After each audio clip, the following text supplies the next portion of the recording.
The House of Windsor feels like it's on shaky ground, not because of a literal earthquake, but a political and public relations storm that's making the thousand-year-old institution tremble.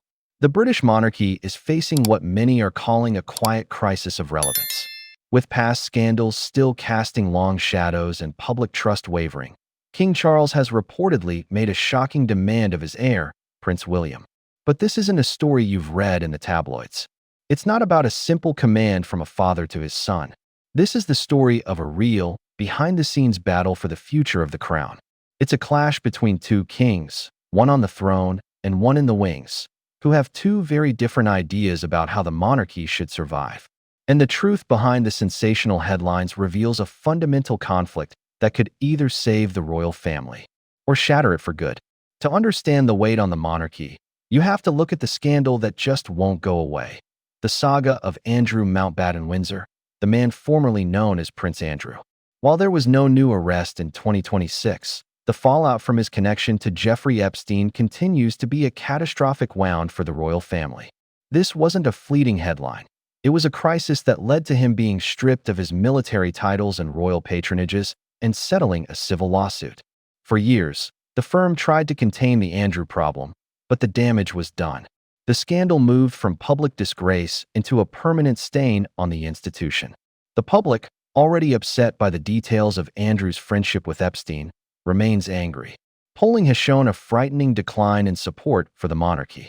A British social attitude survey revealed that in 2024, only about half the public felt it was important to keep the monarchy, the lowest level since their records began.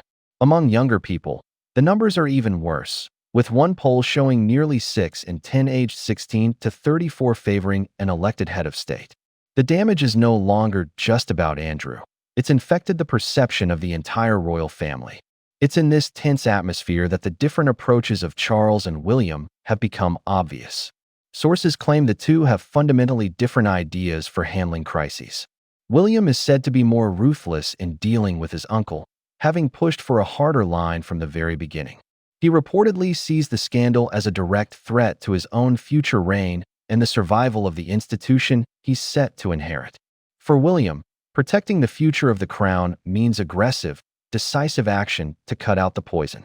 The constant pressure on the monarchy has naturally fueled a storm of media speculation about King Charles's reign and a potential abdication.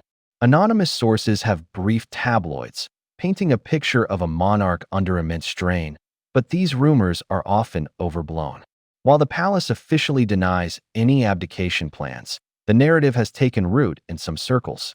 Despite the chatter, King Charles has maintained a steady schedule of public engagements, including plans for a significant state visit to the United States in 2026 to help revitalize a trade deal. This is not the action of a king preparing to step down. Sources close to the palace insist that Charles is still very much in charge, and that no power has been relinquished to William. Into this environment has stepped Prince William. As his father navigates the complexities of the throne, William has been carving out his own path as a forward-looking Prince of Wales. He is taking on more diplomatic duties and shaping his own public image, projecting stability and a vision for the future. It's not a hostile takeover. It's a planned and natural transfer of responsibility. But it does change the dynamic. William is no longer just an apprentice. In many ways, he's demonstrating what kind of king he will be long before his time comes. This quiet assumption of a future leadership role sets the stage for a clash of ideas. To get to the heart of their disagreement, you have to understand that Charles and William are products of completely different worlds. Their ideas about the monarchy were forged in different fires. Charles was the longest-waiting heir in British history, spending over 70 years preparing for a role defined by tradition, duty, and continuity. He's a reformer, but a cautious one. He championed environmental causes for decades when it wasn't fashionable, a true custodian of a sacred trust. William, on the other hand, was shaped by chaos. He saw firsthand how the monarchy's rigid, old-fashioned approach failed his mother, Princess Diana, and the crisis her death caused. He grew up under the glare of a 24/7 media cycle and understands the brutal power of public perception. He saw the damage his uncle's scandals caused and how slowly the institution seemed to react. His vision for the monarchy isn't just about evolution, it's about survival. In a recent interview, he made his intentions clear. "I think it's safe to say that change is on my agenda. I don't fear it." He believes the institution must make radical, visible changes to prove its worth to a skeptical public. This difference is clear in how they see Prince Andrew. While Charles has taken a more measured, institutional approach, William reportedly pushed for a more decisive and public exile for his uncle. William's top priority is ruthlessly protecting the monarchy's brand for the future. This is the real conflict. Charles is trying to steer the ship through a storm, while William believes the ship itself needs a complete refit right now, in the middle of the hurricane.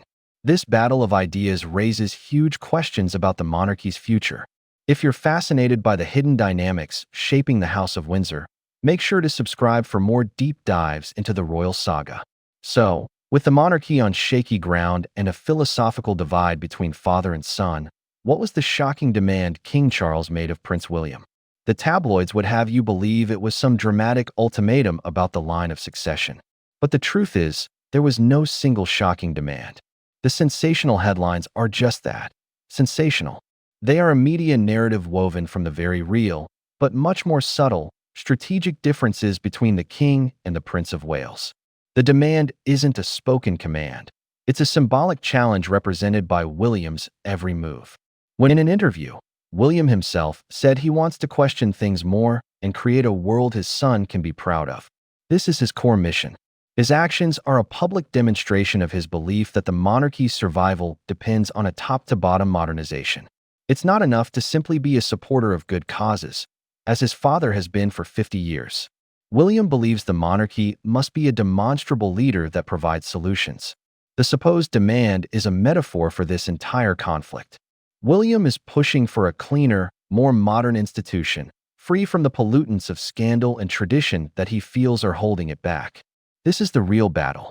It's not a Shakespearean power struggle over the crown. It's a deeply philosophical disagreement over what the crown must be to survive the 21st century. Charles represents the path of continuity, believing in the institution's inherent strength. William represents radical modernization, believing the institution must constantly and visibly prove its worth or risk being left behind. The story of the shocking demand isn't what the headlines promised. There was no explosive confrontation about abdication or the line of succession. The reality is a quieter, more significant struggle fought through symbolic gestures and competing visions for the future. On one side, you have King Charles, a monarch navigating multiple pressures, who believes in preserving the ancient institution he inherited. On the other, his son, Prince William, the popular heir, who is convinced that the only way to save the monarchy is to reinvent it, to be more agile, more modern, and more ruthlessly focused on the future. The Prince Andrew scandal didn't create this conflict, but it threw it into sharp focus, exposing the generational and philosophical divide at the very top of the House of Windsor. With public support wavering, the path the monarchy takes next will be determined by which of these two visions wins out. Will Charles's steady, traditionalist hand be enough to guide the institution through the storm? Or does the crown's survival depend on William's modernizing impulse? The future of the British monarchy may just hang in the balance. Whose vision for the monarchy do you think will save it? Let us know in the comments below.